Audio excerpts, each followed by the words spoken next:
ವ್ಯಾಪಾರಿಗಳ ಸಮಸ್ಯೆಗಳಿಗೆ ಕಾನೂನುಬದ್ಧ ಪರಿಹಾರ. ರಾಜ್ಯಾಧ್ಯಕ್ಷ ಸಿ ರಂಗಸ್ವಾಮಿ ಭರವಸೆ. ಶಿಡ್ಲಘಟ್ಟ.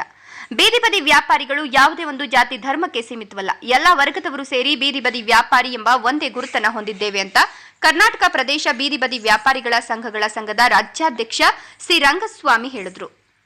ಶಿಡ್ಲಘಟ್ಟ ನಗರದ ಕೋಟೆ ವೃತ್ತದಲ್ಲಿ ಹಮ್ಮಿಕೊಳ್ಳಲಾಗಿದ್ದ ಬೀದಿ ಬದಿ ವ್ಯಾಪಾರಿಗಳ ದಿನಾಚರಣೆ ಹಾಗೂ ಸಂಘದ 6ನೇ ವರ್ಷದ ಸಂಭ್ರಮಾಚರಣೆ ಕಾರ್ಯಕ್ರಮದಲ್ಲಿ ಮಾತನಾಡಿದ ಅವರು, ಜನವರಿ 20ರಂದು ದೇಶದಾದ್ಯಂತ ಈ ದಿನಾಚರಣೆ ಆಚರಿಸಲಾಗುತ್ತದೆ. ಸ್ಥಳೀಯವಾಗಿ ಬೀದಿ ಬದಿ ವ್ಯಾಪಾರಿಗಳ ತಾಲೂಕು ಅಧ್ಯಕ್ಷ ಶ್ರೀರಾಮ್ ಅವರ ನೇತೃತ್ವದಲ್ಲಿ ಕಾರ್ಯಕ್ರಮವನ್ನು ಯಶಸ್ವಿಯಾಗಿ ಆಯೋಜಿಸಿರುವುದು ಶ್ಲಾಘನೀಯ ಅಂದರು. ಬೀದಿ ಬದಿ ವ್ಯಾಪಾರಿಗಳನ್ನ ಬಲವಂತವಾಗಿ ತೆರವುಗೊಳಿಸುವಂತಿಲ್ಲ ಅಂತ ಭಾರತದ ಸುಪ್ರೀಂ ಕೋರ್ಟ್ ಹಾಗೂ ಕರ್ನಾಟಕ ಹೈಕೋರ್ಟ್ ಸ್ಪಷ್ಟ ಆದೇಶ ನೀಡಿವೆ ಅಂತ ತಿಳಿಸಿದರು. ಮಹಾರಾಷ್ಟ್ರದ ಪ್ರಕರಣವೊಂದರಲ್ಲಿ ದಾಖಲಾಗಿದ್ದ ಪ್ರಕರಣಕ್ಕೆ ಸಂಬಂಧಿಸಿದಂತೆ 92ನೇ ಕಾಯ್ದೆಯಡಿ ಸುಪ್ರೀಂ ಕೋರ್ಟ್ ವ್ಯಾಪಾರಿಗಳ ಪರವಾಗಿ ತೀರ್ಪು ನೀಡಿದೆ. ಈ ಕಾಯ್ದೆಯಡಿಯಲ್ಲಿ ಪ್ರತಿಯೊಬ್ಬ ವ್ಯಾಪಾರಿಯೂ ಕಾನೂನುಬದ್ಧವಾಗಿ ಭಯ ಇಲ್ಲದೆ ವ್ಯಾಪಾರ ನಡೆಸಬಹುದು ಅಂತ ಹೇಳಿದರು. ದೇಶದಾದ್ಯಂತ ಸುಮಾರು 1 ಕೋಟಿ ಬೀದಿ ಬದಿ ವ್ಯಾಪಾರಿಗಳು ನೋಂದಾಯಿತರಾಗಿದ್ದು, ರಾಜ್ಯದಲ್ಲಿ 4.80 ಲಕ್ಷ ಮಂದಿ ಇದ್ದಾರೆ. ಶಿಡ್ಲಘಟ್ಟದಲ್ಲಿ ಒಟ್ಟು 1180 ಮಂದಿ ವ್ಯಾಪಾರಿಗಳು ನೋಂದಣಿ ಮಾಡಿಕೊಂಡಿದ್ದಾರೆ ಅಂತ ಮಾಹಿತಿ ಕೊಟ್ಟರು. ಕೇಂದ್ರ ಹಾಗೂ ರಾಜ್ಯ ಸರ್ಕಾರಗಳು ಬೀದಿ ಬದಿ ವ್ಯಾಪಾರಿಗಳಿಗೆ ಅನೇಕ ಕಲ್ಯಾಣ ಯೋಜನೆಗಳನ್ನು ಜಾರಿಗೆ ತಂದಿವೆ. ವಿಶೇಷವಾಗಿ ಪ್ರಧಾನಮಂತ್ರಿ ಸ್ವನಿಧಿ ಯೋಜನೆ ಅಡಿಯಲ್ಲಿ 8 ವಿಭಿನ್ನ ಯೋಜನೆಗಳಿದ್ದು, ಬ್ಯಾಂಕ್ಗಳ ಮೂಲಕ ಸಾಲ ಸೌಲಭ್ಯ ಪಡೆಯಬಹುದು. ಕೇವಲ ₹12 ಮತ್ತು ₹440 ಪ್ರೀಮಿಯಂನಲ್ಲಿ ಸರ್ಕಾರವೇ ವಿಮಾ ಸೌಲಭ್ಯ ಒದಗಿಸುತ್ತಿದೆ. ವ್ಯಾಪಾರಿಗಳು ಈ ಸೌಲಭ್ಯಗಳ ಬಗ್ಗೆ ಮಾಹಿತಿ ಪಡೆದು ಕಡ್ಡಾಯವಾಗಿ ನೋಂದಣಿ ಮಾಡಿಕೊಳ್ಳಬೇಕು. ಕಾರ್ಯಕ್ರಮದಲ್ಲಿ ಮಹಿಳಾ ರಾಜ್ಯಾಧ್ಯಕ್ಷೆ ಕಾವ್ಯಶ್ರೀ, ಬೀದಿ ಬದಿ ವ್ಯಾಪಾರಿಗಳ ಸಂಘದ ತಾಲೂಕು ಅಧ್ಯಕ್ಷ ಶ್ರೀರಾಮ್, ಭಾರತೀಯ ಜನತಾ ಪಕ್ಷ ಗ್ರಾಮಾಂತರ ಮಂಡಲ ಅಧ್ಯಕ್ಷ ಸಿಕಲ್ ಆನಂದಗೌಡ, ಮಾನವ ಹಕ್ಕುಗಳ ಸಮಿತಿಯ ಸಂಸ್ಥಾಪಕ ಅಧ್ಯಕ್ಷ ಸಿಎಂ ಬೈರೇಗೌಡ, ಡಾಕ್ಟರ್ ಸತ್ಯನಾರಾಯಣ ರಾವ್, ಅಂಬೇಡ್ಕರ್ ಸೇನೆಯ ಜಿಲ್ಲಾಧ್ಯಕ್ಷ ಕೃಷ್ಣಮೂರ್ತಿ, ನಗರಸಭಾಧಿಕಾರಿ ಸುಧಾ, ವಿಸ್ಡಮ್ ನಾಗರಾಜ್, ಮಧುಲತಾ, ರೈತ ಮುಖಂಡ ರವಿಪ್ರಕಾಶ್, ಪ್ರದೀಪ್, ದೀಪು, ಅಂಬಾರಿ ಮಂಜುನಾಥ್, ಮನೋಜ್ ಗೌಡ, ಶ್ರೀಧರ್, ದೇವಪ್ಪ, ಮುಸ್ತಾಕ್, ಮೌಲಾ, ಸೋಮಶೇಖರ್ ಸೇರಿದಂತೆ ತಾಲೂಕು ಸಮಿತಿಯ ಸದಸ್ಯರಾದ ಗೋಪಾಲ್, ಸುರೇಶ್, ತಿಮ್ರಾಯಪ್ಪ, ವೆಂಕಟರಮಣಪ್ಪ, ಗೋವಿಂದಪ್ಪ, ಮಹೇಶ್, ಲಕ್ಷ್ಮೀದೇವಿ, ಮುನಿರತ್ನಮ್ಮ, ಪಾರ್ವತಮ್ಮ, ಪದ್ಮಮ್ಮ, ಹಮ್ಮದ್ ಹಾಗೂ ಸಂಘದ ಪದಾಧಿಕಾರಿಗಳು, ಅನೇಕ ಬೀದಿ ಬದಿ ವ್ಯಾಪಾರಿಗಳು ಉಪಸ್ಥಿತರಿದ್ದರು. ವರದಿ ನಂದಿ ರಾಜೇಶ್, ಶಿಡ್ಲಘಟ್ಟ. ಎಸ್ಸಿ, ಒಕ್ಕಲಿಗರು, ಲಿಂಗಾಯತ, ಕುರುಬರು ಅಲ್ಲ, ನಾವು ಒಂದೇ ಜಾತಿ, ಬೀದಿ ಬದಿ ವ್ಯಾಪಾರಿಗಳ ಜಾತಿ. ಯಾಕ ಎಲ್ಲ ಬೇಜಾರು ಇದ್ದಾರಪ್ಪ? ಯಾಕಪ್ಪ ಸಿರಮ್ಮ?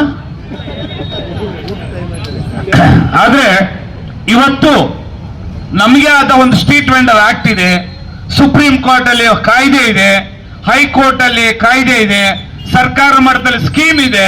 ಇದೆಲ್ಲ ಉಪಯೋಗಿಸ್ಕೋಬೇಕು. ಇವತ್ತೇನು ಸುಮ್ಮನೆ 6ನೇ ವರ್ಷದ ವಾರ್ಷಿಕೋತ್ಸವ ಸುಮ್ಮನೆ ಅಲ್ಲ. ಬೀದಿ ಬದಿ ವ್ಯಾಪಾರಿಗಳ ಒಂದು ದಿನಾಚರಣೆಯನ್ನ ಜನವರಿ 20ನೇ ತಾರೀಕಲ್ಲಿ ನಾವು ಪ್ರತಿ ವರ್ಷ ಇಡೀ ರಾಷ್ಟ್ರದಲ್ಲಿ ಆಚರಣೆ ಮಾಡ್ಕೊಂಡ್ ಬರ್ತಾ ಇದೀವಿ. ಆದ್ರೆ ಶ್ರೀರಾಮರು ಆ ಡೇಟ್ ಅನ್ನು ಹೊರತುಪಡಿಸಿ ಈ ಭಾಗದಲ್ಲಿ ಆಚರಣೆಯನ್ನ ಮಾಡ್ಕೊಂಡ್ ಬರ್ತಾ ಇರೋದು.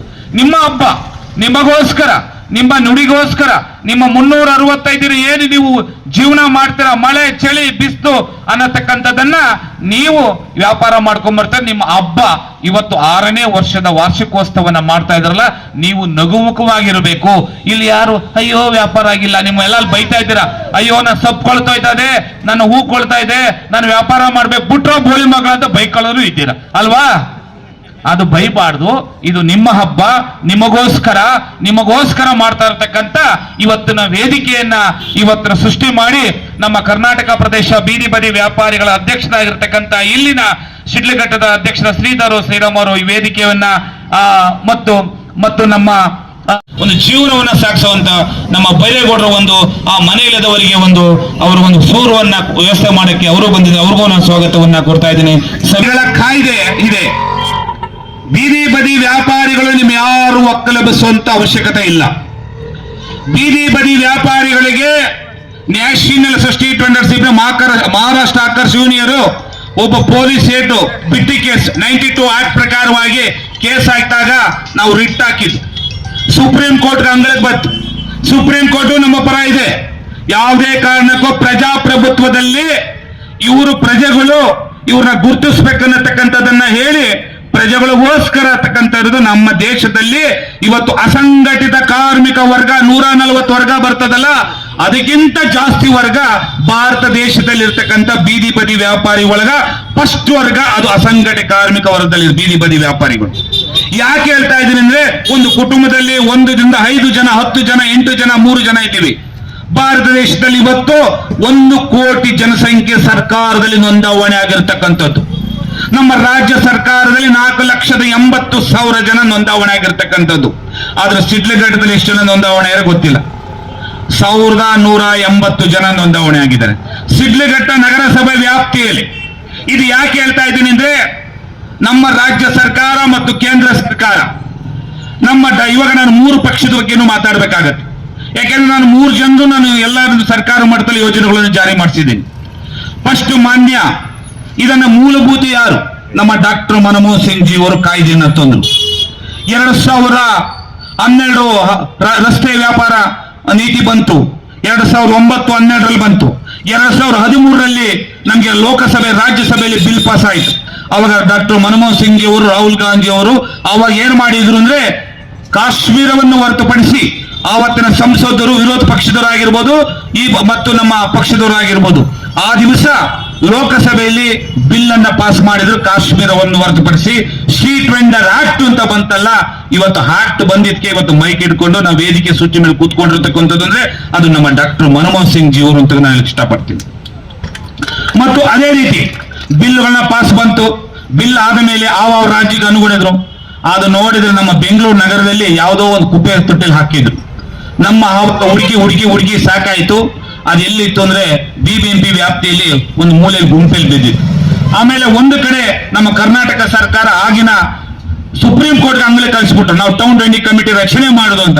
ನಾನು ನೋಡ್ತೀನಿ ಎಲ್ಲ ಡೂಪ್ಲಿಕೇಟ್ ಕಮಿಟಿ ಕಳಿಸ್ಬಿಟ್ಟಿದ್ರು. ಅವಾಗ ಅವೆಲ್ಲ ಕೆದಕಿ ಹೆಲ್ತ್ ಇಂದ ವೆಲ್ಫೇರ್ ತರಿಸಿ, ವೆಲ್ಫೇರ್ ಇಂದ ನಾನು ಅದರಲ್ಲಿ ನಮ್ಮ ಎಲ್ಲ ಸರ್ವ ಜನಾಂಗ ಇದೆ. ನಮ್ಮ ಡಾಕ್ಟರ್ ಅಂಬೇಡ್ಕರ್ ಬರೆದ ಇದು ಸಂವಿಧಾನ, ಬಸವಣ್ಣ ಬರ್ತಕ್ಕಂಥ ತತ್ವ ಸಿದ್ಧಾಂತ, ಕುವೆಂಪು ಬರ್ತಕ್ಕಂಥ ಗಾನಗಳು, ಇವೆಲ್ಲ ನಾವೆಲ್ಲ ಕೇಳಬೇಕಾಗತ್ತೆ. ಆದ್ರೆ ಇವೆಲ್ಲ ನಾವು ನಿಗಮ ಮಂಡಳಿ ಅವತ್ತು ಹೇಳ್ತೀನಿ, ಚಿಕ್ಕಬಳ್ಳಾಪುರ ಜಿಲ್ಲಾಧ್ಯಕ್ಷರು ಹೇಳ್ತೀನಿ, ಶ್ರೀರಾಮ್ಗಳು ಹೇಳ್ತೀನಿ, ಅವತ್ತು ಫುಲ್ ಬಂದ್ ಮಾಡಿ ID ಕಾರ್ಡ್, 4 ವೆಂಟಿಂಗ್ ಝೋನ್, ಸ್ವಸಹಾಯ ಸಂಘಗಳು ಇದೆಲ್ಲ, ಆಮೇಲೆ PM ಸೋನಿಧಿಲಿ, ಆಮೇಲೆ ನೋಡಿ PM ಸೋನಿಧಿಲಿ ಒಂದು ನಿಮಿಷ PM 8 ಸ್ಕೀಮ್ ಬರ್ತದೆ. ಕ್ಯಾಂಪ್ಗಳು ಮಾಡಿಸಿ ಅದನ್ನು ಯಾರ್ಯಾರು ನೋಂದಾವಣೆ ಆಗಿಲ್ವಾ ನೋಂದಾವಣೆ ಮಾಡಲಿ. 12 ರೂಪಾಯಿ 440 ರೂಪಾಯಿ ನಿಮ್ಮ ಬ್ಯಾಂಕಲ್ಲೇ ಇದಾಗುತ್ತೆ. ಅದೆಲ್ಲ ನೀವು ನೋಂದಾವಣೆ ಮಾಡ್ಕೋಬೇಕು. ನಿಮ್ಗೆ ಯಾರು ಕೊಡ್ತಾರೆ? ಇನ್ಸೂರೆನ್ಸ್ಗಳು ಯಾರು ಕೊಡ್ತಾರೆ? ಸರ್ಕಾರದಿಂದ ಕೊಡ್ತಾರೆ. ತಗೊಳಕ್ಕೆ ಏನ್ ಕಷ್ಟ? ಒಂದು ಕ್ಯಾಂಪ್ ಹಾಕ್ಸಿ ಶ್ರೀರಾಮರೇ, ಮೇಡಮ್ ಅವ್ರಿಗೆ ಹೇಳಿ, ಕೆನರಾ ಬ್ಯಾಂಕಲ್ಲಿ ಯಾರ್ಯಾರು ಲೋನ್ ಕೊಟ್ಟಿಲ್ವೋ ಅದೆಲ್ಲ ಕ್ಯಾಂಪ್ ಹಾಕ್ಸಿ. ಆಮೇಲೆ ಮೊನ್ನೆ ಒಂದು ಕ್ಯಾಂಪ್ ಮನಧನ ಯೋಜನೆ ಅಂತ ಒಂದು ಕ್ಯಾಂಪ್ ಹಾಕಿದ್ರು, ಅದನ್ನು ಮಾಡಿದ್ರ, ಅದೆಲ್ಲ ಮಾಡಿಸಿ ತಗೊಳ್ಳಿ. ಪಿಂಚಣಿಗಳೆಲ್ಲ ಚೆನ್ನಾಗಿದೆ. ಸರ್ಕಾರದ ಬರೋ ಯೋಜನೆಗಳನ್ನು ನೀವು ತಗೋಬೇಕು.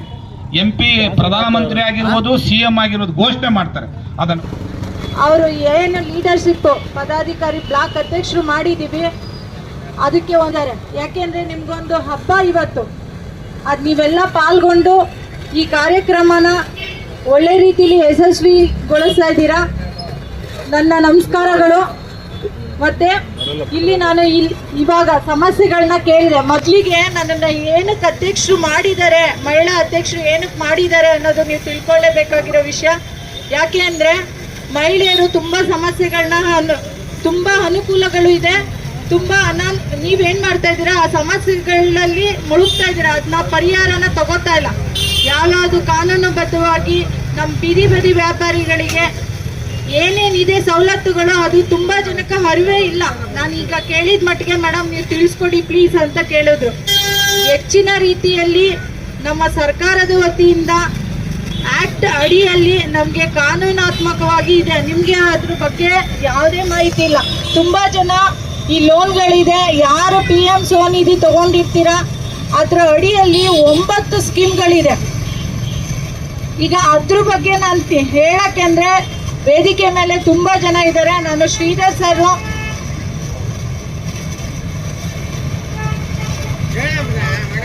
ಏನೇನು PM ಸ್ವನಿಧಿ ಅಡಿಯಲ್ಲಿ ಮೊದಲನೇದು ಶ್ರಮಯೋಗಿ ಮಾನ್ಧನ್ ಯೋಜನೆ, PM ಜೀವನ್ ಜ್ಯೋತಿ ಯೋಜನೆ, PM ಸುರಕ್ಷಾ ಯೋಜನೆ, ಜನ್ಧನ್ ಯೋಜನೆ, one nation one ration, registration under PW ಕಾರ್ಮಿಕರ ಕಾರ್ಡು, ಮತ್ತೆ ಜನನಿ ಸುರಕ್ಷಾ ಯೋಜನೆ, PM ಮಾತೃ ವಂದನಾ ಯೋಜನೆ, PM ಆವಾಸ್ ಯೋಜನೆ. ಮೊದಲೇ 8 ಇತ್ತು, ಇದು 8 ಇತ್ತು, ಎಲ್ಲ ಹೇಳ್ತೀನಿ ನಾನು. 8 ಯೋಜನೆಗಳಿತ್ತು. ಈಗ ಆವಾಸ್ ಯೋಜನೆನೂ ಬಂದಿದೆ. ಮನೆಗಳು ಯಾರ್ಯಾರು ಬಡವರು ಇರ್ತೀರಾ ಅವ್ರಿಗೆಲ್ಲ ಮನೆಗಳನ್ನು ಕೂಡ ವಿತರಿಸ್ತಾರೆ. ನೀವು ಅಪ್ಲಿಕೇಶನ್ಗಳನ್ನ ಹಾಕ್ಬೇಕು. ಯಾವುದು ನಿಮ್ಮನೆ ಹತ್ರ ಬರಲ್ಲ. ನೀವು ಇಲ್ಲಿ ನಾವು ಯಾಕೆ ಅಧ್ಯಕ್ಷರನ್ನ ಮಾಡಿದೀವಿ ಅಂದ್ರೆ ಅದ್ರ ಬಗ್ಗೆ ಅವ್ರಿಗೆ ಅರಿವು ಮೂಡಿಸಿರ್ತೀವಿ. ನೀವೇನ್ ಮಾಡ್ತೀರಾ, ಅವ್ರು ಹೇಳ್ತಾರೆ, ನೀವು ಇಲ್ಲಿ ಕೇಳಿಸ್ಕೊತೀರಾ, ಇಲ್ಲಿ ಬಿಡ್ತೀರಾ. ಅದನ್ನ ಮಾಡಬಾರ್ದು. ನಿಮ್ಗೆ ಫ್ರೀಯಾಗಿ ಬರೋ ಅಂತ ಯೋಜನೆಗಳು ಯಾವುದು ನಿಮ್ಮ ಹತ್ರ ಬರಲ್ಲ. ಈಗ ಹುಷಾರಿಲ್ಲ ಅಂದ್ರೆ ನೀವು ಹಾಸ್ಪಿಟ್ಲಿಗೆ ಹೋದ್ರೆ ಮಾತ್ರ ಹುಷಾರಾಗೋದು. ನಿಮಗೆ ಬೇಕು ಅಂದ್ರೆ ಅವ್ರ ಹತ್ರ ಹೋಗಿ ಎಲ್ಲೆಲ್ಲಿ ಏನೇನು ಅಪ್ಲಿಕೇಶನ್ ಹಾಕ್ಬೇಕು, ಏನೇನು ಮಾಡ್ಬೇಕಂತ ಅವ್ರ ಪೂರ್ತಿ ಡೀಟೇಲ್ ನಾವು ಅವ್ರಿಗೆ ಹೇಳಿರ್ತೀವಿ. ವಾಟ್ಸಾಪ್ ಅಲ್ಲಿ ಗ್ರೂಪ್ಗಳು ಮಾಡಿದ್ದಾರೆ, ಅದ್ರಲ್ಲಿ ಬಿಡ್ತಾ ಇರ್ತೀವಿ. ಅದನ್ನ ಸುಮ್ಮನೆ ನೋಡ್ಬಿಟ್ಟು ನೀವೇನ್ ಮಾಡ್ತೀರಾ, ಅದನ್ನ ಸೈಡ್ಗೆ ಇಟ್ಬಿಡ್ತೀರಾ. ಅದನ್ನೇ ಹೇಳಿದ್, ಈಗ ಒಬ್ರು ಮಹಿಳಾ ಅಧ್ಯಕ್ಷರು ಬೇಕು, ತಾಲೂಕ್ ಅಧ್ಯಕ್ಷರು ಅಂತ ನಾವು ಕೇಳಿದೀವಿ. ಸಮಸ್ಯೆಗಳನ್ನ ಯಾರು ನಿವಾರಿಸ್ತಾರೆ ಆ ಥರದವ್ರನ್ನ ಒಬ್ರನ್ನ ನೀವೇ ಸೆಲೆಕ್ಟ್ ಮಾಡಿ. ನಿಮ್ ಕಷ್ಟಗಳಿಗೆ ಯಾರು ಆಗ್ತಾರೆ ಆ ಥರದವ್ರನ್ನೇ ಲೀಡ್ರು ಮಾಡೋಣ. ಎಲ್ಲ ಕಡೆ ಅದನ್ನೇ ಅವರ ಗುರಿ, ಅಧ್ಯಕ್ಷರ ಗುರಿ ಏನೋ 22 ವರ್ಷದಿಂದ ಏನ್ ಮಾಡಿದ್ದಾರೆ ಈ ಸಂಘಟನೆ ಕಟ್ಟಕ್ಕೋಸ್ಕರ, ಅದೊಂದು ಫಲ ಕೊಡಬೇಕು ಅನ್ನೋದೇ ಅವ್ರ ಉದ್ದೇಶ. ಹಂಗಾಗಿ ನನ್ನನ್ನು ಈ ಮಹಿಳಾ ಅಧ್ಯಕ್ಷೆಯಾಗಿ ಮಾಡಿರೋದು. ಮತ್ತು TVC ಎಲೆಕ್ಷನಲ್ಲಿ ನಮ್ಮದೇ 10% ಇದೆ. ನೀವು ನಿಂತು ಕೇಳಬೇಕು, ಯಾವ ಕಮಿಷನರ್ ಹತ್ರ ನಮ್ಮ ಸವಲತ್ತು ನಮಗೆ ಕೊಡಿ ಅಂತ ಕೇಳೋ ಧೈರ್ಯ ಯಾವಾಗ ಮಾಡ್ತೀರಾ? ಒಗ್ಗಟ್ಟಿಂದ ಹೋಗಿ. ಕೋಲಾರದಲ್ಲಿ ನೋಡಿ, ಪ್ರತಿ ಒಂದು ವಿಡಿಯೋದಲ್ಲೂ ನೋಡಿ, ನಿಮ್ಮ ಒಗ್ಗಟ್ಟಿಂದ ಮಾತ್ರ ಸಾಧ್ಯ. ಇವಾಗ ಹೆಂಗೆ ಕೂತಿದ್ರಿಂದ ಏನು ತಿಳ್ಕೋಬಹುದು ಅಂತ ಬಂದು ಇಲ್ಲಿ ಕೂತಿದ್ದೀರಾ, ಅದನ್ನ ತಿಳ್ಕೊಂಡು ಅದನ್ನ ಚಾಲನೆ ತರಬೇಕಂದ್ರೆ ಶ್ರೀರಾಮ್ ಸರ್ ಹತ್ರ ನಿಲ್ಬೇಕು ನೀವು ಬೆನ್ನಿಂದೆ. ಮತ್ತೆ ಇಲ್ಲಿ ಹಲವಾರು ಪಕ್ಷದ ಮುಖಂಡರುಗಳು ಬಂದಿದ್ದಾರೆ, ಸಂಘಟನೆ ಮುಖಂಡರುಗಳು ಬಂದಿದ್ದಾರೆ. ಎಲ್ಲರೂ ಬೆಂಬಲ ಕೊಡಕ್ಕೋಸ್ಕರನೇ ಬಂದಿರೋದು. ಯಾರು ನಿಮ್ ಕಡಿದ್ರೆ ನಿಮ್ ಮೇಲೆ ಅವ್ರಿಗೆ ಅಭಿಮಾನ ಇರೋದ್ರಿಂದ ಬಂದಿರೋದು. ಅವರಿಂದ ಏನ್ ಸಾಧ್ಯನ ಶ್ರೀರಾಮ್ ಸರ್ ನೀವು ಕೇಳಿ. ಮತ್ತೆ ಅವ್ರ ಮುಖಂಡರುಗಳಲ್ಲಿ ನಾನೊಂದು ವಿನಂತಿ ಏನಂದ್ರೆ, ನಮ್ಮ ಬೀದಿ ವ್ಯಾಪಾರಿಗಳಿಗೆ ಏನು ಸಮಸ್ಯೆಗಳು, ಯಾರ್ದು ಗೌರ್ಮೆಂಟ್ ಇಂದ ಅವ್ರ ಸ್ಕೀಮ್ ಸಿಗ್ತಾ ಇಲ್ಲ, ದಯವಿಟ್ಟು ಅವ್ರು ಕೊಡ್ಸೋದ್ರಲ್ಲಿ ನಿಮ್ದು ಬೆಂಬಲ ಇರ್ಲಿ ಅನ್ನೋದು. ಧನ್ಯವಾದಗಳು ನಮ್ಮ ಅಧ್ಯಕ್ಷರಿಗೆ. ಮತ್ತೆ ನಿಮ್ಗಳ ಸವಲತ್ತುಗೋಸ್ಕರ ನಾನು ಯಾವಾಗ್ಲೂ ಸದಾ ಸಿದ್ಧ. ನೀವು ಯಾವಾಗ ಬೇಕಾದ್ರೂ ಕಾಲ್ ಮಾಡಿ, ಏನ್ ಬೇಕು ಹೇಳಿ, ನಿಮ್ ತೊಂದರೆಗಳೇನು ಹೇಳಿ. ಪದೇ ನಾನು ಇದೇ ಹೇಳ್ತಾ ಇರೋದು, ಯಾಕೆಂದ್ರೆ ನೀವುಗಳು ನೋಡ್ತಾ ಇರೋದು ನನ್ನನ್ನ ಇದೇ ಮೊದಲನೇ ಬಾರಿಗೆ. ಹಂಗಾಗಿ ನಿಮ್ಗೆ ಏನ್ ಬೇಕು ಸವಲತ್ತು, ನನ್ನ ನಂಬರ್ ಕೊಡ್ತೀನಿ, ಬರ್ಕೊಳ್ಳಿ. ಅದೇ ಇವ್ರು ಕೇಳಿ, ಶ್ರೀರಾಮ್ ಸರ್ ಕೇಳಿ, ನಾವು ಯಾವಾಗ್ಲೂ ಸದಸ್ಯರಿದ್ದ. ಅವ್ರ ಗ್ರೂಪ್ಗಳಲ್ಲಿ ನೀವು ಆದಷ್ಟು ಏನ್ ಮಾಡ್ತಾ ಇದ್ದಾರೆ ಗೊತ್ತಾಗ್ಲಿಲ್ಲ ಅಂದ್ರೆ ನಿಮ್ಮ ಮಕ್ಳು ವಿದ್ಯಾವಂತರಂತೂ ನೀವು ಕಷ್ಟಪಟ್ಟು ನಿಮ್ಮ ಮಕ್ಳನ್ನ ವಿದ್ಯಾವಂತರು ಮಾಡ್ತಾ ಇದ್ದೀರಾ. ಅವ್ರಿಗೋಸ್ಕರ ಬೀದಿಲ್ ಕೂತು ವ್ಯಾಪಾರ ಮಾಡ್ತಾ ಇದ್ದೀರಾ. ಆ ಬಿಸಿಲು ಮಳೆ ಏನೇನ್ ನೆಂದು ನೀವು ಆ ಸಂಸಾರ ಸಾಕ್ಸೋಕ್ಕೋಸ್ಕರ ದಿಟ್ಟತನವಾಗಿ ನಿಂತ ಮೇಲೆ ನಿಮ್ಮ ಸವಲತ್ತುಗಳನ್ನ ಸರ್ಕಾರದಿಂದ ತಗೊಳಕ್ಕೂ ನೀವು ದಿಟ್ಟತನವಾಗಿ ಇರ್ಬೇಕು ಅನ್ನೋದು ನಾನು ಹೇಳೋದು. ಆಮೇಲೆ ನೀವು ಯಾರು ಸಂಘಟನೆಗಳನ್ನ, ಸ್ವಸಹಾಯ ಸಂಘಗಳನ್ನ ಮಾಡ್ತೀರಾ, ಹೆಚ್ಚು ನಿಮ್ಗೆ ಏನೋ ಲೋನ್ಗಳು ಸಿಗೋದು. ನೀವು ದಯವಿಟ್ಟು ಎಲ್ಲರೂ ಕೈ ಎತ್ತಿ ಜೈಕಾರ ಕೂಗಬೇಕು. ಯಾಕಂದ್ರೆ ಎಲ್ರಿಗೂ ಮಾತನಾಡೋರ್ಗಿಂತ ಕೇಳೋರ್ಗೆ ಹುಮ್ಮಸ್ ಜಾಸ್ತಿ ಇರಬೇಕು. ಅದಕ್ಕೋಸ್ಕರ ಬಲೋ ಭಾರತ್ ಮಾತಾ ಕಿ. ಬೀದಿ ಬದಿ ವ್ಯಾಪಾರಸ್ಥರಿಗೆ, ತಾಲೂಕು ಅಧ್ಯಕ್ಷರಾಗಿರ್ತಕ್ಕಂಥ ಶ್ರೀರಾಮಣ್ಣಂಗೆ, ಯಾಕೆ ಅವ್ರ ಹೆಸರು ಹೇಳಿದೆ ಅಂದ್ರೆ ಕೊನೆಯಲ್ಲಿ ನಮ್ಮದು ಅದೇ ಕಷ್ಟ. ಯಾವುದೇ ಒಂದು ಕಾರ್ಯಕ್ರಮ ಬೀದಿ ಬದಿ ವ್ಯಾಪಾರಸ್ಥರ ಪದಾಧಿಕಾರಿಗಳಿಗೆ ನಾನು ವಿಶೇಷವಾದಂತಹ ಒಂದು ನಮನಗಳನ್ನು ಹೇಳಬೇಕಾಗ್ತದೆ. ಅದೇ ರೀತಿಯಾಗಿ ವೇದಿಕೆಯಲ್ಲಿ ಆಸೀನರಾಗಿರ್ತಕ್ಕಂತಹ ಬೀದಿ ಬದಿ ವ್ಯಾಪಾರಸ್ಥರ ರಾಜ್ಯಾಧ್ಯಕ್ಷರಾಗಿರ್ತಕ್ಕಂತಹ ಸಿ ರಂಗಸ್ವಾಮಿಯವರೇ, ಮಹಿಳಾ ಘಟಕದ ರಾಜ್ಯಾಧ್ಯಕ್ಷರಾಗಿರ್ತಕ್ಕಂತಹ ಕಾವ್ಯ ಮೇಡಮ್ ಅವರೇ, ತಾಲೂಕು ಅಧ್ಯಕ್ಷರಾಗಿರ್ತಕ್ಕಂತಹ ಶ್ರೀರಾಮಣ್ಣವರೇ, ಹಾಗೆ ಅನೇಕ ಮುಖಂಡರು ಇಲ್ಲಿ ಕೂತಿದ್ದಾರೆ. ಎಲ್ರಿಗೂ ಸಹ ಒಂದು ಸ್ವಾಗತವನ್ನು ಕೋರ್ತಾ, ವಿಶೇಷವಾಗಿ ಬೀದಿ ಬದಿ ವ್ಯಾಪಾರಸ್ಥರ ಒಂದು ಅನುಕೂಲಗಳು ಅಲ್ಲಿ ಏನನ್ನು ಪಡ್ಕೊಂಡಿದ್ದಾರೆ ತಾವೆಲ್ಲ ಬಂದಿದ್ದೀರಿ. ನಿಮಗೂ ಸಹ ವಿಶೇಷವಾದಂಥ ಆಹ್ವಾನವನ್ನು ಹೇಳ್ತಾ, ಇವತ್ತಿನ ಒಂದು ಕಾರ್ಯಕ್ರಮದಲ್ಲಿ 6ನೇ ವರ್ಷದ ಜಯಂತ್ಯೋತ್ಸವ ಸಮಾರಂಭವ. ಪ್ರತಿ ವರ್ಷದಂತೆಯೇ ಈ ವರ್ಷವೂ ಸಹ ನಮ್ಮ ಅಧ್ಯಕ್ಷರ ಒಂದು ಅಧ್ಯಕ್ಷತೆಯಲ್ಲಿ ಈ ಒಂದು ಕಾರ್ಯಕ್ರಮವನ್ನು ನಡೆಸ್ಕೊಂಡು ಬರ್ತಾ ಇದ್ದಾರೆ. ಈಗಾಗಲೇ ಕಾವ್ಯ ಮೇಡಮ್ ಅವರು ಹೇಳ್ತಾ ಇದ್ರು, ಬೀದಿ ಬದಿ ವ್ಯಾಪಾರಸ್ಥರು ಏನಿದ್ದಾರೆ, ಸರ್ಕಾರದ ಕಡೆಯಿಂದ ಬರ್ತಕ್ಕಂಥ ಅನುಕೂಲಗಳನ್ನು, ಏನೆಲ್ಲ ಸೌಲಭ್ಯಗಳು ಬರ್ತದೆ, ಎಲ್ರಿಗೂ ಸಹ ಮಾಹಿತಿ ಇರೋದಿಲ್ಲ. ಆ ಮಾಹಿತಿಯನ್ನು ಕೊಡ್ತಕ್ಕಂಥ ಕೆಲಸವನ್ನು ಪ್ರತಿಯೊಬ್ಬ ಪದಾಧಿಕಾರಿ ಹಾಗೂ ಅದರಲ್ಲಿ ಫಲಾನುಭವಿ ಯಾರು ಅದರಿಂದ ಅವರು ಇನ್ನೊಬ್ಬರಿಗೆ, ಎಲ್ಲರೂ ಸ್ಥಿತಿವಂತರಾಗಿರೋದಿಲ್ಲ, ಯಾರು ಬಡತನದಲ್ಲಿರ್ತಾರೆ ಅವರಿಗೆ ಆ ಮಾಹಿತಿಯನ್ನು ಕೊಡ್ತಕ್ಕಂಥ ಕೆಲಸ ಎಲ್ರಿಗೂ ಇರ್ತಕ್ಕಂಥ ಅದು ಮೊದಲನೇ ಜವಾಬ್ದಾರಿ. ಮೇಡಮ್ ಅವರು ಹೇಳ್ತಾ ಇದ್ರು, ಸುಮಾರು ಭಾರತ ಸರ್ಕಾರದಿಂದ ಹಾಗೂ ಕರ್ನಾಟಕ ಸರ್ಕಾರದಿಂದ ಸುಮಾರು ಸ್ಕೀಮ್ಗಳು ಬೀದಿ ಬದಿ ವ್ಯಾಪಾರಸ್ಥರಿಗೆ ಸಿಗ್ತಕ್ಕಂಥ ಅನುಕೂಲಗಳಿದ್ದಾವೆ. ಆದರೆ ಅದನ್ನ ತಲುಪಿಸ್ತಕ್ಕಂಥ ಕೆಲಸ, ಅವರನ್ನ ಅರಿವು ಮೂಡಿಸ್ತಕ್ಕಂಥ ಕೆಲಸವನ್ನ ಪ್ರತಿಯೊಬ್ಬರು ಸಹ ಮಾಡಿದಾಗ ಮಾತ್ರ ಆ ಸೌಲಭ್ಯಗಳು ಪ್ರತಿಯೊಬ್ಬರನ್ನು ತಲುಪ್ತಕ್ಕಂಥ ಕೆಲಸ ಆಗ್ತದೆ ಅನ್ನೋದನ್ನ ನಿಮ್ಮ ಮುಖಾಂತರ ಹೇಳ್ತೀನಿ. ಯಾಕೆ ಬೀದಿ ಬದಿ ವ್ಯಾಪಾರಿಗಳಿಗೆ ಇಷ್ಟೊಂದು ಆದ್ಯತೆಯನ್ನು ಕೊಡಬೇಕು ಅಂತ ಹೇಳಿದ್ರೆ, ರೈತನು ಬೆಳೆದಿರ್ತಕ್ಕಂಥ ಯಾವುದೇ ಬೆಳೆ, ಹಣ್ಣು ಆಗಿರಲಿ, ಅವನು ಮಣ್ಣಲ್ಲೇ ಬೆಳೆದಿರ್ತಕ್ಕಂಥದ್ದು. ಅದನ್ನ ಬೀದಿ ಬದಿ ವ್ಯಾಪಾರ ಯಾರು ಮಾಡ್ತಾರೆ, ಕಡಿಮೆ ಒಂದು ಮಾರ್ಜಿನ್ ಇಟ್ಕೊಂಡು ಅವರು ಪ್ರತಿಯೊಂದು ಪದಾರ್ಥದ ಮೇಲೂ ಸಹ ಜಾಸ್ತಿ ರೇಟ್ನ ಇಟ್ಕೊಳ್ಳಲ್ಲ. ಅವರ ಕೂಲಿ ಏನಿರ್ತದೋ ಅದನ್ನು ಮಾತ್ರ ಬರೆಸುವಂತ ಕೆಲಸವನ್ನ ಕಡಿಮೆ ಪ್ರೈಸಲ್ಲಿ ಕೊಡ್ತಕ್ಕಂಥ ಕೆಲಸವನ್ನ ಬೀದಿ ಬದಿ ವ್ಯಾಪಾರಿಗಳಿಗೆ ಮಾಡ್ತಾರೆ. ಅದೇ ಹಣ್ಣನ್ನ ಇಲ್ಲ ಅದೇ ವಸ್ತುವನ್ನ ನಾವು ಯಾವುದೇ ಒಂದು ಸೂಪರ್ ಮಾರ್ಕೆಟ್ ಬೇರೆ ಕಡೆ ಎಲ್ಲಾದ್ರೂ ಹೋಗಿ ನೋಡಿದ್ರೆ ಒಂದು ಬ್ರ್ಯಾಂಡ್ ಹಾಕಿರ್ತಾರೆ ಅಷ್ಟೇ. ಅಲ್ಲಿ ಸಿಗ್ತಕ್ಕಂಥ ಪದಾರ್ಥಗಳೇನು ಗಾಳಿಯಲ್ಲಿ ಬೆಳೆದಿರೋದಿಲ್ಲ, ಇಲ್ಲ ಆಕಾಶದಲ್ಲಿ ಬೆಳೆದಿರೋದಿಲ್ಲ. ನಮ್ಮ ರೈತ ಕಷ್ಟಪಟ್ಟು ಮಣ್ಣಿನಲ್ಲಿ ಬೆಳೆದಿರ್ತಕ್ಕಂಥ ಪದಾರ್ಥಗಳೇ ಆಗಿರ್ತದೆ. ಆದರೆ ಅಲ್ಲಿನ ಬೆಲೆ ಏನಿರ್ತದೆ ದುಪ್ಪಟ್ಟಾಗಿರ್ತದೆ. ಹಾಗಾಗಿ ಪಾಪ ಬಿಸಿಲಲ್ಲಿ ಕಷ್ಟಪಟ್ಟು ಬೆಳಗಿಂದ ಸಾಯಂಕಾಲನೂ ಅವರು ವ್ಯಾಪಾರ ಮಾಡಿದ್ರೆ ಅವ್ರಿಗೆ ಸಿಗ್ತಕ್ಕಂಥದ್ದು ಕೂಲಿ ಮಾತ್ರ ಅಷ್ಟೇ. ಹಾಗಾಗಿ ಅವರನ್ನ ವಿಶೇಷವಾಗಿ ನಾವು ಗಮನಿಸಬೇಕಾಗ್ತದೆ. ಈಗಾಗಲೇ ನಮ್ಮ ಬೈರೇಗೌಡರು ಈಗಾಗಲೇ ಒಂದು ಅನೌನ್ಸ್ಮೆಂಟ್ ಮಾಡಿದ್ರು, ನನ್ನ ಕೈಲಾದಂತಹ ಸಹಾಯವನ್ನ ಯಾರು ಸ್ಥಿತಿವಂತರಾಗಿಲ್ಲ ಅವರಿಗೆ ಕೊಡ್ತಕ್ಕಂಥ ಕೆಲಸವನ್ನ ಮಾಡ್ತೀನಿ ಅಂತ ಹೇಳಿ ಅವರು ಘಂಟಾಘೋಷವಾಗಿ ಹೇಳಿದ್ರು. ಅವರಿಗೆ ವಿಶೇಷವಾಗಿ ನಮ್ಮೆಲ್ಲರ ಮುಖಾಂತರ ಒಂದು ಚಪ್ಪಾಳೆ ಮುಖಾಂತರ ಅವರಿಗೆ ಒಂದು ಅಭಿನಂದನೆಗಳನ್ನ ಹೇಳೋಣ. ಅದೇ ರೀತಿಯಾಗಿ ನಾವೆಲ್ಲರೂ ಸಹ ಮುಂದೆ ಬರಬೇಕು. ಯಾರೆಲ್ಲ ಸ್ಥಿತಿವಂತರಿಲ್ಲ ಅವರಿಗೆ ಸಹಾಯ ಮಾಡ್ತಕ್ಕಂಥ ಕೆಲಸವನ್ನ ಮಾಡಬೇಕು. ಈಗ ಇರ್ತಕ್ಕಂಥ ಸ್ಕೀಮ್ಗಳಲ್ಲಿ ಸುಮಾರು ಸ್ಕೀಮ್ಗಳಿದ್ದಾವೆ. ಆದರೆ ಒಂದು ಸ್ಕೀಮ್ ಮಾತ್ರ ನಾನು ಹೇಳಲಿಕ್ಕೆ ಬಯಸ್ತೀನಿ. ಪ್ರಧಾನಮಂತ್ರಿ ಸ್ವನಿಧಿ ಯೋಜನೆ, ನಾವು ಮಂಡಲ ಅಧ್ಯಕ್ಷನಾಗಿ ಪ್ರತಿ ಪಂಚಾಯಿತಿಯಲ್ಲೂ ಸಹ ಪ್ರಧಾನಮಂತ್ರಿಗಳ ಒಂದು ಏನು ಅನುಕೂಲಗಳಿದೆ ಕೇಂದ್ರ ಸರ್ಕಾರದಿಂದ ಅದನ್ನ ತಿಳಿಸ್ತಕ್ಕಂಥ ಕೆಲಸ ಪ್ರತಿ ಪಂಚಾಯಿತಿಯಲ್ಲಿ ಹೋಗಿ ನಾವು ಮಾಡಿದ್ವಿ. ಪ್ರಧಾನಮಂತ್ರಿಗಳ ಸ್ವನಿಧಿ ಯೋಜನೆಯಲ್ಲಿ ಬೀದಿ ಬದಿ ವ್ಯಾಪಾರಿಗಳಿಗೆ ಬಡ್ಡಿ ರಹಿತವಾಗಿರ್ತಕ್ಕಂತಹ ಒಂದು ಯೋಜನೆಯನ್ನ ಇದೆ. ಇದು ಕೊರೋನಾ ಟೈಮಲ್ಲಿ 2019ರಲ್ಲಿ ಕೊರೋನಾ ಟೈಮಲ್ಲಿ ಬಂದಿರತಕ್ಕಂಥದ್ದು ಇದು ಜಾರಿಗೆ. ಇದನ್ನ 2030ರವರೆಗೂ ಈ ಅವಧಿಯನ್ನ ವಿಸ್ತಾರ ಮಾಡಿದೆ. ಏನು ಮೊದಲು ನೀವು ವ್ಯಾಪಾರ ಮಾಡಬೇಕು ಅಂತ ಹೇಳಿದ್ರೆ ಮೊದಲನೇ ನಿಟ್ಟಿನಲ್ಲಿ ಏನು ಒಂದು 15,000 ರೂಪಾಯಿಯನ್ನ ಪಡ್ಕೊಂಡು ಅದಕ್ಕೆ ಕೊಟ್ಟಿರ್ತಕ್ಕಂಥ ಕಂತುಗಳಲ್ಲಿ ನೀವು ಅದನ್ನ ಕೇರ್ ಮಾಡಿದ್ದೆ ಆದರೆ ಮುಂದಿನ ಕಂತಲ್ಲಿ 30,000 ಪಡ್ಕೊಳ್ಳಿಕ್ಕೆ ನೀವು ಎಲಿಜಿಬಲ್ ಆಗ್ತಾರೆ. ಅದೇ ರೀತಿಯಾಗಿ 50,000 ಆದಮೇಲೆ ಡಬಲ್ 1,00,000 ಈ ರೀತಿಯಾಗಿ ಕಂತುಗಳನ್ನು ನಾವು ಕಟ್ಟಿದಾಗ ಅದನ್ನ ಹೆಚ್ಚಿಗೆ ಕೊಡ್ತಕ್ಕಂಥ ಕೆಲಸವನ್ನು, ಇದಕ್ಕೆ ಯಾವುದೇ ಬಡ್ಡಿ ಇರೋದಿಲ್ಲ, ಕಂತುಗಳಲ್ಲಿ ಕಟ್ಟಬೇಕು. ಇದನ್ನ ನಾವೆಲ್ಲ ಸುಮಾರು ಸ್ಕೀಮ್ಗಳಿದ್ದಾವೆ, ಅದನ್ನ ನಾವೆಲ್ಲ ಬಳಸ್ತಕ್ಕಂಥ ಕೆಲಸವನ್ನ ನಾವೆಲ್ಲ ಮಾಡಬೇಕು. ಮುಂದಿನ ದಿನಗಳಲ್ಲಿ ನಮ್ಮ ಯಾವುದೇ ನಮಗೆ ಬೇಕಾಗಿರ್ತಕ್ಕಂಥ ಸೌಲಭ್ಯಗಳನ್ನು ಈ ದಿನದಲ್ಲಿ ಯಾರಿಗೂ ಸಹ ಈಸಿಯಾಗಿ ಸಿಗೋದು ತುಂಬ ಕಷ್ಟ. ಏನಪ್ಪ ಅಂತಂದರೆ, ಇವತ್ತು ಬ್ಯಾಂಕಲ್ಲಿ ಒಂದು ಲೋನ್ ಆಗಲಿ ಅಥವಾ ನಮ್ಮ ಬೀದಿ ಬದಿಗಳು ಇರ್ತಕ್ಕಂಥ ನಿಮಗೆ ಒಂದು ಸೌಲಭ್ಯವಾಗಲಿ ಅಥವಾ ನೀವು ಮಾಡಿರ್ತಕ್ಕಂಥ ಒಂದು ಕಾರ್ಯಕ್ರಮವನ್ನು ಗುರುತಿಸಿ ನಿಮ್ಮ ಮನೆಗೆ ಯಾರು ಬಂದು ನಿಮಗೆ ನೇರವಾಗಿ ಯಾವುದೋ ಒಂದು ಆದೇಶದ ಪ್ರತಿ ನೀಡಲ್ಲ ಅಥವಾ ನಿಮಗೆ ಸನ್ಮಾನ ಮಾಡಿ ನಿಮ್ಮ ಕೈಗೆ ಯಾವುದನ್ನು ಪತ್ರ ನೀಡಲ್ಲ.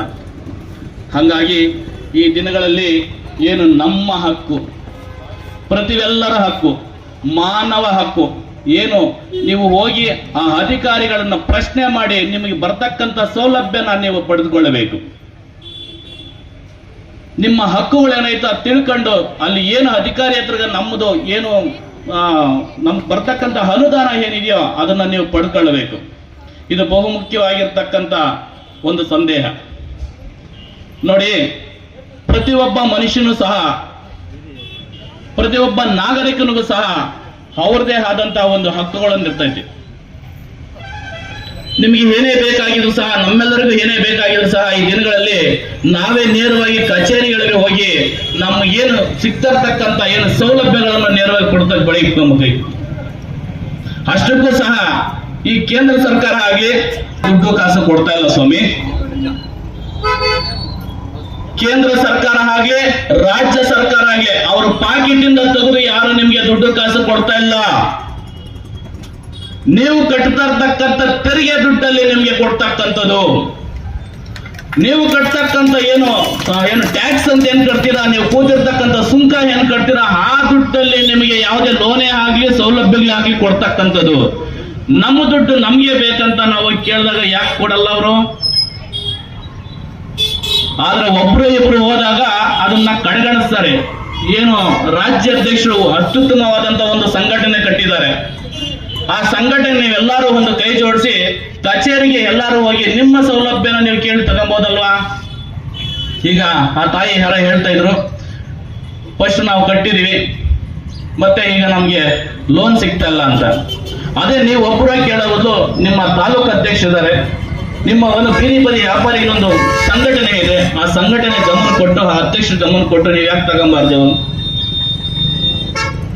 ಅದನ್ನೇ ಹೇಳೋದು. ನೀವು ಏನು ಬೀದಿ ಬದಿ ವ್ಯಾಪಾರಿಗಳು ಏನಿದ್ರೋ ನೀವೆಲ್ಲ ಒಗ್ಗಟ್ಟಾಗಿ ಒಂದು ಕೈ ಜೋಡಿಸಿ ಒಂದು ಬಲವಾಗಿ ಬೇಕಾಗಿದ್ರು ಕೂಡ ಉರುಳಿಸಬಹುದು. ಮೊದಲು ಒಗ್ಗಟ್ಟು ಅನ್ನೋದು ನೀವು ನಿಮ್ಮಲ್ಲಿ ರೂಢಿಸಿಕೊಳ್ಳಿ. ಒಗ್ಗಟ್ಟು ಅನ್ನೋದು ನಿಮ್ಮಲ್ಲಿ ನಿಂತ್ರೆ ತಾನಾಗಿ ನಗರಸಭೆ ಕಮಿಷನರ್ ಈಚೆ ಬರ್ತಾರೆ, ಕಾರ್ಯಕರ್ತರು ಈಚೆ ಬರ್ತಾರೆ ಅಲ್ವಾ? ಹಂಗಾಗಿ ನೀವೆಲ್ಲ ಒಗ್ಗೂಡಿ ನಿಮಗೇನು ರಾಜ್ಯಾಧ್ಯಕ್ಷರು ಈಗ ಒಳ್ಳೊಳ್ಳೆ ಸೌಲಭ್ಯಗಳು ಕೊಡಿಸ್ಕೊಡಕ್ಕಿದ್ದಾರೆ, ಅದನ್ನ ಸೂಕ್ತವಾದ ರೀತಿಯಾಗ ನಿಮ್ಮ ತಾಲೂಕು ಅಧ್ಯಕ್ಷರ ಕಡೆಯಿಂದ ಏನೇನು ನಿಮ್ಮ ಸರ್ಕಾರಕ್ಕೆ ಏನೇನು ಸರ್ಕಾರದ ನಿಮ್ಗೆ ಸೌಲಭ್ಯ ಸಿಗ್ತಾವೋ ಅಂತ ಸೌಲಭ್ಯಗಳನ್ನ ನೇರವಾಗಿ ಕಚೇರಿಗೆ ಹೋಗಿ ಪಡೆದುಕೊಳ್ಳುವಂತ ಕೆಲಸ ನೀವು ಮಾಡ್ರಿ. ಮತ್ತೆ ನಮ್ಮ ಶ್ರೀರಾಮ್ ಅವರು ಸಹ ಹೇಳಿದ್ದಾರೆ, ನಮ್ಮದೇ ಆದಂತ ಒಂದು ಮಾನವ ಹಕ್ಕುಗಳ ಕಮಿಟಿಯ ಸಂಘಟನೆ ಅಂತ ರಾಜ್ಯಾದ್ಯಂತ ಈಗಾಗಲೇ ಮಾಡ್ಕೊಂಡು ಸಾಕಷ್ಟು ವರ್ಷಗಳಿಂದ ಸೇವೆಗಳು ಮಾಡ್ಕೊಂಡು ಸಲ್ಲಿಸ್ಕೊಂಡು ಬರ್ತಾ ಇದ್ವಿ. ಹೋದ ವರ್ಷ ಸಹ ನಮ್ಮ ಶ್ರೀರಾಮ್ ಅವ್ರಿಗೆ ಹೇಳಿದೆ, ಕಾರ್ಯಕ್ರಮ ಮಾಡಬೇಕಾಗಿದ್ರೆ ನಾವು ಒಂದಿಷ್ಟು ಸಪೋರ್ಟ್ ಮಾಡಿದೀವಿ. ಆಗ ಏನಪ್ಪ ಶ್ರೀರಾಮ್ ಈ ಸರಿ ನಮ್ಗೆ ನೀವೇನು ಕೇಳಿಲ್ಲಪ್ಪ, ದಿಢೀರ್ನ ಅದು ಪಾಂಪ್ಲೆಟ್ ಅಲ್ಲಿ ಬೇರೆ ಹೆಸರಾಕ್ಬಿಡ್ತಾ ಅಂದ್ರೆ ನಮ್ ಗಮನಕ್ಕೆ ಕೊಟ್ಟಿಲ್ಲ. ಇಲ್ಲ ಸರ್, ನೀವು ಮಾಡ್ತಾ ಇರೋದೇ ದೊಡ್ಡ ಸೇವೆ, ಈಗ ನಿಮ್ಮನ್ನು ಕೇಳಂತ ಪರಿಸ್ಥಿತಿನಲ್ಲಿ ನಾವು ಇಲ್ಲ, ಹಂಗಾಗಿ ದಯವಿಟ್ಟು ನೀವು ಕಾರ್ಯಕ್ರಮಕ್ಕೆ ಬಂದೇ ಬರಬೇಕು ಅಂತ ಹೇಳಿದ್ರು. ಹಂಗಾಗಿ ಇಲ್ಲಿ ಬೀದಿ ಬದಿ ವ್ಯಾಪಾರಿಗಳ ಕಷ್ಟ ಏನು ಅನ್ನೋದು ನನಗೂ ಗೊತ್ತಿದೆ. ನಾನು ಸಾಕಷ್ಟು ವರ್ಷಗಳಿಂದ ಬೆಂಗಳೂರಲ್ಲಿ ವಾಸ ಮಾಡದಿರ್ತಕ್ಕಂಥ ವ್ಯಕ್ತಿ. ಸಿಟಿ ಮಾರ್ಕೆಟಲ್ಲಿ ಸಹ ನಾನು ಸಹ ಕೆಲವೊಂದು ಸಂದರ್ಭದಲ್ಲಿ 91-92 ಇಸ್ವಿನಲ್ಲಿ ಗ್ರೀನ್ ಅಂಡ್ ಕ್ಲೀನ್ ವೆಜಿಟೇಬಲ್ ಅಂದ್ಬಿಟ್ಟು ನಾನು ತರಕಾರಿ ಅಂಗಡಿ ಓಪನ್ ಮಾಡಿದೆ. ಏನು tin factory Fatima school opposite ಈಗಲೂ ಇದೆ. Tin factory Fatima school opposite ಅಲ್ಲಿ ನಾನು ದೊಡ್ಡೊಂದು ತರಕಾರಿ ಅಂಗಡಿ ಮಾಡಿ, ಆ ತರಕಾರಿ ಅಂಗಡಿಯಲ್ಲಿ ನೀರು ಮತ್ತೆ ಒಂದು ಗಾಡಿ ಇಟ್ಕೊಂಡು ಇದೇ ತರ ಹೋಟ್ಲ್ಗೂ ಎಲ್ಲಾ ಕಡೆನೂ ನಾನು ಸಪ್ಲೈ ಕೊಡ್ತಾ ಇದ್ದಂದು. ಸುಮಾರು ಒಂದು 7-8 ವರ್ಷಗಳ ಕಾಲ ನಾನು ಸಹ ಇದರಲ್ಲಿ ಕೆಲವೊಂದಿಷ್ಟು ದಿವಸ ತೊಡಗಿಸ್ಕೊಂಡಿದ್ದೆ. ಹಂಗಾಗಿ ಬೀದಿ ಬದಿ ವ್ಯಾಪಾರಿಗೆ ಕಷ್ಟ ಏನು ಅನ್ನೋದು ನನಗೆ ಗೊತ್ತಿದೆ. ಹಂಗಾಗಿ ಏನು ಮಾನವ ಹಕ್ಕುಗಳ ಕಮಿಟಿ ವತಿಯಿಂದ ಜಿಲ್ಲಾದ್ಯಂತ, ಚಿಕ್ಕಬಳ್ಳಾಪುರ ಜಿಲ್ಲಾದ್ಯಂತ ಕಡು ಬಡವರಿಗೆ, ಗುಡಿಸಲು ಅಲ್ಲಿ ವಾಸ ಆಗಿರ್ತಕ್ಕಂಥ ಕಡು ಬಡವರಿಗೆ ಗುಡಿಸಲು ಮುಕ್ತ ಅನ್ನೋಂಥದ್ದು ಒಂದು ಯೋಜನೆಯನ್ನು ನಮ್ಮ ಒಂದು ಸಂಘಟನೆಯಿಂದ ವೈಯಕ್ತಿಕವಾಗಿ ನಮ್ಮ ಒಂದು ಹಣಕಾಸಿನ ವಿಚಾರವಾಗಿ ಸಂಪೂರ್ಣ ನಮ್ಮದೇ ವೆಚ್ಚದಲ್ಲಿ ಈಗ ಫ್ರೀಯಾಗಿ ಮನೆಗಳು ಕೊಡ್ತಾ ಇದ್ವಿ. ಗಂಡ ಹೆಂಡತಿ ಇಬ್ರು ಮಕ್ಕಳಿರ್ತಕ್ಕಂಥವ್ರಿಗೆ 600 ಇಟ್ಟಿಗೆ, 25 ಮೂಟೆ ಸಿಮೆಂಟು, 1 ಕಿಟಕಿ, 1 ಬಾಗಿಲು ಕಬ್ಬಿಣದು ಮತ್ತೆ ಮೇಲ್ಛಾವಣಿ ಇಷ್ಟು ಸಹ ಕೊಡ್ತಾ ಇದ್ವಿ. ಮತ್ತೆ ತಂದೆ ತಾಯಿ ಅತ್ತೆ ಮಾವ ಇರ್ತಕ್ಕಂಥವ್ರಿಗೆ 800 ಇಟ್ಟಿಗೆ, ಸಿಮೆಂಟ್ ಇಟ್ಟಿಗೆ, 25 ಮೂಟೆ ಮತ್ತೆ ಕಿಟಕಿ ಬಾಗಿಲು ಇದನ್ನೆಲ್ಲ ಕೊಡ್ತಾ ಇದ್ವಿ. ಈಗಾಗಲೇ ಚಾಲನೆ ಕೊಟ್ಟಿದ್ವಿ. ಜಿಲ್ಲಾದ್ಯಂತ 10,000 ಮನೆ ನಿರ್ಮಾಣ ಮಾಡ್ತೀವಿ ಅಂತ ಕೇಳಿ ಈಗಾಗಲೇ ವರ್ಕ್ ನಡೀತಾ ಇದೆ. ಹಂಗಾಗಿ ದಯವಿಟ್ಟು ನಿಮ್ಮಲ್ಲಿ ಯಾರಾದ್ರೂ ಮನೆ ಇಲ್ದಿರ್ತಕ್ಕಂಥವ್ರು ಅಥವಾ ಜೀವನ ನಡೆಸೋದು ತುಂಬಾ ಕಷ್ಟಕರವಾಗಿದೆ ಅನ್ನೋಂಥವ್ರು ಯಾರಾದ್ರೆ ದಯವಿಟ್ಟು ನಮ್ಮ ಶ್ರೀರಾಮ್ ಅವರಿಗೆ ಮಾಹಿತಿ ಕೊಡಿ. ಈಗಾಗಲೇ ನಾವು ಹಳ್ಳಿ ಭಾಗದಲ್ಲೇ ಇದೀವಿ ಇನ್ನೂ, ಯಾಕಂದ್ರೆ ಹಳ್ಳಿಯಿಂದ ದಿಲ್ಲಿ ಅಂತ ಕೇಳಿ ಅಂತಾರೆ. ಹಂಗಾಗಿ ಹಳ್ಳಿ ಕಡೆನೇ ಇನ್ನೂ ಇದೀವಿ, ನಗರಕ್ಕೆ ಇನ್ನೂ ಬರ್ತಾ ಇಲ್ಲ. ಏನು ಮಾರ್ಚ್ ಏಪ್ರಿಲ್ ತಿಂಗಳಲ್ಲಿ ನಾವು ಏನು ನಗರಕ್ಕೆ ಬರ್ತಾ ಇದೀವಿ. ವಾರ್ಡ್ ವೈಸ್ ಒಬ್ಬೊಬ್ಬರನ್ನ ನೇಮಕ ಮಾಡಿ ಆ ವಾರ್ಡ್ಗೆ ಬೇಕಾಗಿರ್ತಕ್ಕಂಥದ್ದು ಏನು ಫ್ರೀ ಮನೆ ಆಗಲಿಕ್ಕೆ ಏನು ಬೇಕೋ ಆ ಟೈಮಲ್ಲಿ ನಾವು ಘೋಷಣೆ ಮಾಡ್ತೀವಿ. ಆ ಸೌಲಭ್ಯ ದಯವಿಟ್ಟು ನಿಮ್ಮಲ್ಲಿ ಯಾರಾದರೂ ಕಡು ಬಡವರಿದ್ದು ಮನೆ ಇಲ್ಲ ಅಂತಂದ್ರೆ ಆ ಸೌಲಭ್ಯನ ಪಡ್ಕೊಳ್ರಿ. ಆ ಟೈಮಲ್ಲಿ ನಾವು ಶ್ರೀರಾಮ್ ಅವರು ಡೈಲಿ ನಮ್ಮ ಸಂಪರ್ಕದಲ್ಲೇ ಇರ್ತಾರೆ, ಅವ್ರಿಗೆ ನೀವು ಮಾಹಿತಿ ಕೊಟ್ರೆ ಈ ಒಂದು ಕಾರ್ಯಕ್ರಮಕ್ಕೆ ಇಷ್ಟೊತ್ತು ಹೇಳ್ತಾ ಇದ್ರು ನಮ್ಮ ರಾಜ್ಯದ ಪದಾಧಿಕಾರಿಗಳೆಲ್ಲ ಕೂಡ ಅತಿ ಮುಖ್ಯವಾಗಿ ಏನು ಈ ಒಂದು ನಗರಸಭೆ ವ್ಯಾಪ್ತಿಗೆ ಒಳಪಟ್ಟಿರ್ತಕ್ಕಂತಹ ಕಮಿಷನರ್ ಏನಿದ್ದಾರೆ ಅವರು ಅತಿ ಮುಖ್ಯವಾದಂತಹ ವ್ಯಕ್ತಿ. ಕಾರಣ ಏನಪ್ಪಾ ಅಂತಂದ್ರೆ ಇವತ್ತು ಇಷ್ಟೊತ್ತು ಹೇಳ್ತಾ ಇದ್ರು ಮೇಡಮ್ನವರು, ಏನು 1000 ಚಿಲ್ಲರೆ ಇದೆ, ಇಲ್ಲಿ ಬಂದಿರತಕ್ಕಂಥದ್ದು ಬಹಳ ಕಡಿಮೆ ಜನ ಇದ್ದಾರೆ ಅಂತ. ಮೊದಲು ಇವರ ಒಂದು ಏನು ಕೊರತೆಗಳಿದಾವೆ ಅಂತಂದ್ರೆ, ಬೀದಿ ಬದಿ ವ್ಯಾಪಾರಸ್ಥರಿಗೆ ಅತಿ ಮುಖ್ಯವಾಗಿ ಬೇಕಾಗಿರ್ತಕ್ಕಂತಹದ್ದು ಸ್ಥಳ, ಒಂದು ನಿಗದಿತ ಸ್ಥಳ ಅಂತ ಬೇಕು. ಇವತ್ತು ಇಷ್ಟು ಜನ ನೀವು ಇಲ್ಲಿ ಬಂದಿದ್ದೀರಲ್ಲ, ಯಾರಿಗಾದ್ರೂ ನಿಗದಿತ ಸ್ಥಳ ಇದೆಯಾ? ಯಾರಿಗೂ ಇಲ್ಲ. ಇದನ್ನ ಯಾರು ಮಾಡಿಕೊಡ್ಬೇಕು? ಕಮಿಷನರ್ ಮಾಡಬೇಕು. ಇವತ್ತು ಯಾರಾದರೂ ಪ್ರಶ್ನೆ ಮಾಡ್ತಾ ಇದ್ದೀರಾ? ಇಷ್ಟೊತ್ತು ಹೇಳಿದ್ರೆ ನೋಡು, ಅವರು ರಸ್ತೆಗೆ ಸುಮಾರು 5-6 ಅಡಿ ಮುಂದೆ ಇದ್ದಾರೆ ಅಂತಂದ್ಬಿಟ್ಟು. ಯಾಕೆ ಅಂತಂದ್ರೆ ಮುನ್ಸಿಪಾಲ್ಟಿಗೆ ಇವತ್ತು ಅದರಿಂದ ಲಂಚ ಹೋಗ್ತಾ ಇದೆ, ಭ್ರಷ್ಟಾಚಾರ. ಈ ಭ್ರಷ್ಟಾಚಾರನ ಕಡಿವಾಣ ಹಾಕೋದಿಕ್ಕೆ ಇವತ್ತು ಶ್ರೀರಾಮ ಒಂದ್ ರೀತಿ ಶ್ರೀರಾಮ ಸೇನೆ ಇದ್ದಂಗೆ. ಬಹಳ ಏನಂತಂದ್ರೆ ನನ್ನ ಅಭಿಪ್ರಾಯ ವರ್ಕ್ ಬಹಳಷ್ಟು ಕಡಿಮೆ ಇದೆ ಅಂತ ಕಾಣ್ತಾ ಇದೆ. ಇಷ್ಟೊತ್ತು ನಮ್ಮ ರಾಜ್ಯಾಧ್ಯಕ್ಷರು ಹೇಳ್ತಾ ಇದ್ರು ಇದ್ರ ಬಗ್ಗೆ, ಇವ್ರ ಬಗ್ಗೆ ಸ್ವಲ್ಪ ನೀವು ಶಿಸ್ತಿನ ಸಿಪಾಯಿಯಾಗಿ ಧೈರ್ಯವಾಗಿ ಮುನ್ನುಗ್ಗಿ ಕೆಲಸ ಮಾಡಬೇಕು ಅಂತ. ಯಾಕಂತಂದ್ರೆ ಸರ್ಕಾರ ಇವತ್ತು ಅದರದೇ ನಿಮಗೆ ಆದಂತಹ ಒಂದು ಮಾನದಂಡಗಳ ಪ್ರಕಾರವಾಗಿ ಇವತ್ತು ಸೌಲಭ್ಯಗಳನ್ನ ಕೊಡ್ತಾ ಇದೆ. ಮಾತಾಡ್ಲಿಕ್ಕೆ ಹಕ್ಕಿದೆ. ಯಾರು ಮಾತಾಡ್ತಾ ಇದ್ದೀರಾ? ಯಾರಾದ್ರೂ ಪ್ರಶ್ನೆ ಮಾಡ್ತಾ ಇದ್ದೀರಾ? ನೀವು ನಿಜವಾಗ್ಲೂ ಪ್ರಶ್ನೆ ಮಾಡುವಂತ ವ್ಯಕ್ತಿಗಳು ನೀವೇನಾದ್ರೂ ಆದ್ರೆ ನಿಮಗೆ ನಿಗದಿತವಾದಂತಹ ಸ್ಥಳಗಳು 100ಕ್ಕೆ 100% ಸಿಗುತ್ತೆ. ನೀವೇನಾದ್ರೂ ಇದೇ ತರ ಮೌನವಾಗಿ ಏನಾದ್ರೂ ಇದ್ರೆ ನಿಮ್ಗೆ ಯಾರಿಗೂ ಈ ಸ್ಥಳಗಳು ಅಂತ ಅಂದ್ಬಿಟ್ಟು ನಿಗದಿತ ಸ್ಥಳ ಸಿಗೋದಿಲ್ಲ. ಎರಡನೇದಾಗಿ ನಿಮ್ಗೆ ಒಂದು ಬಹಳಷ್ಟು ಅನ್ಯಾಯ ಯಾರ ಕಡೆಯಿಂದ ಆಗ್ತಾ ಇದೆ ಅನ್ಯಾಯ ಅಂತಂದ್ರೆ ಪೊಲೀಸ್ ವ್ಯವಸ್ಥೆ. ನೋಡಿ, ನೀವು ಮಾಡ್ತಕ್ಕಂತಹದ್ದು ಏನೋ ಒಂದು 50 ರೂಪಾಯಿ, 100 ರೂಪಾಯಿ, ಇಲ್ಲ 200 ಇಲ್ಲ 1000 ಒಳಗಡೆ ಬಂಡವಾಳ ಹಾಕಿ ಪ್ರತಿ ಮನೆಗೂ ಕೂಡ ಕೈಗೆಟುಕುವಂತಹ ಒಂದು ಕೆಲಸವನ್ನು ನೀವು ಮಾಡ್ತಾ ಇದ್ದೀರಾ. ಬಿಸಿಲಿರ್ಬೋದು, ಮಳೆ ಇರಬಹುದು, ಚಳಿ ಇರಬಹುದು, ಇದನ್ನ ಯಾವುದನ್ನೂ ಲೆಕ್ಕಿಸದೆ ಪ್ರತಿ ಮನೆಗೂ ಕೂಡ ಬೀದಿಗಳಲ್ಲಿ ನೀವು ಓಡಾಡಿ ನಿಮ್ಮ ಒಂದು ಕಷ್ಟವನ್ನ, ಅಲ್ಲಿ ನೀವು ಎಷ್ಟು ಕಷ್ಟ ಪಡ್ತಾ ಇದ್ದೀರಾ ಅಂತ ಅಂದ್ಬಿಟ್ಟು ನಿಮಗ್ ಮಾತ್ರನೇ ಗೊತ್ತಿರ್ತೈತೆ. ಆದರೆ ಪೊಲೀಸ್ ಅಪ್ನವ್ರಿಗೆ ಗೊತ್ತಾಗಲ್ಲ. ದಯವಿಟ್ಟು ಇದು ನೀವೆಲ್ಲರೂ ಕೂಡ ಅರ್ಥ ಮಾಡ್ಕೊಬೇಕು. ಯಾಕಂತಂದ್ರೆ ಪೊಲೀಸ್ ಬಗ್ಗೆ ಏನಾದ್ರೂ ಮಾತಾಡಬೇಕು ಅಂತಂದ್ರೆ ಬೇರೆಯವರು ಹಿಂಜರಿತಾರೆ. ಯಾಕೆ ಹಿಂಜರಿತಾರೆ ಅಂತಂದ್ರೆ ಏನ್ ಮಾಡ್ಬಿಡ್ತಾರೋ, ಯಾವ್ಯಾವ ಸೆಕ್ಷನ್ಗಳಲ್ಲಿ ನಮ್ಮನ್ನ ಕೇಸುಗಳು ಹಾಕ್ಬಿಟ್ಟು ಒಳಗಡೆ ಹಾಕ್ಬಿಡ್ತಾರೋ. ನಮ್ಗೆ ಯಾಕಪ್ಪ ಬೇಕು? ಅವ್ರು ಕೇಳೋದು ಎಷ್ಟು? 20 ರಿಂದ 50 ರೂಪಾಯಿ. ಇದು ಯಾವ್ದಾದ್ರು ಕಾನೂನಲ್ಲಿ ಇದೆಯಾ? ಯಾವ ಕಾನೂನಲ್ಲಾದ್ರೂ ಇದೆಯಾ ಪೊಲೀಸ್ನವ್ರಿಗೆ ಲಂಚ ಕೊಡಬೇಕು ಅಂತ? ಲಂಚ ಮುಕ್ತರಾಗಿ ನೀವು ಏನಾದ್ರೂ ಮಾಡಬೇಕು ಅಂತಂದ್ರೆ ಅದು ನಮ್ಮ ಶ್ರೀರಾಮ ಇಲ್ಲಿಂದ ಆಚೆ ಇದನ್ನ ಕೈಗೆತ್ಕೊಬೇಕು. ನಿಜವಾಗ್ಲೂ ಕೂಡ ಇದು ಯಾಕೆ ಅಂತಂದ್ರೆ ನಿಮ್ಗೆ ಅದರಲ್ಲಿ ಸಿಗ್ತಕ್ಕಂಥ ಲಾಭ ಬೆಳಗ್ಗೆಯಿಂದ ಸಾಯಂಕಾಲದವರೆಗೂ ಕಷ್ಟಪಟ್ಟರು ಕೂಡ ಒಂದು 200-250 ರೂಪಾಯಿ ಅದು ಸಿಗೋದು ಬಹಳ ಕಷ್ಟ. ಅದು ನೀವು ತಂದಿರತಕ್ಕಂತಹ ಪದಾರ್ಥಗಳಾಗಿರ್ಬೋದು, ತರಕಾರಿಗಳಾಗಿರ್ಬೋದು, ಅದು ಮಾರಾಟ ಆದ್ರೆ ನಿಮ್ಗೆ ತೃಪ್ತಿ. ಮಾರಾಟ ಆಗ್ಲಿಲ್ಲ ಅಂತಂದ್ರೆ ಅದು ಕೂಡ ನೀವು ಸಾಲ ಮಾಡ್ಕೊಂಡು ತಗೊಂಡ್ಬರ್ಬೇಕು. ಆದ್ರೆ ಸಾಲ ಮಾಡಿ ಯಾರನ್ನ ಸಾಕ್ತಾ ಇದ್ದೀರಾ? ನಗರಸಭೆ ಕರ ವಸೂಲಿಗಾರರಿಗೆ, ಪೊಲೀಸ್ ಅಪ್ನವ್ರಕ. ಇಷ್ಟೇ ನೀವು ಮಾಡ್ತಾ ಇರೋದು. ಇದಕ್ಕೆ ಅಂತ ಬಲವಾದಂತಹ ಒಂದು ಸಂಘಟನೆ ಬೇಕು. ಆ ಸಂಘಟನೆ ನಿಮ್ ಕಣ್ಮುಂದಿದೆ. ಆ ಸಂಘಟನೆಯಲ್ಲಿರ್ತಕ್ಕಂತಹ ಪದಾಧಿಕಾರಿಗಳನ್ನ ನೀವು ಅವರನ್ನ ಕರೆಕ್ಟ್ ಆಗಿ ನೀವು ಅವರಿಗೆ ಕಮ್ಯುನಿಕೇಶನ್ ಅಲ್ಲಿದ್ದು ನಿಮ್ಮ ಏನು ಸೌಕರ್ಯಗಳಿಂದ ನೀವು ವಂಚಿತರಾಗ್ತಾ ಇದ್ದೀರಾ, ಆ ಒಂದು ವಂಚಿತರಾಗುವುದು ಬೇಡ.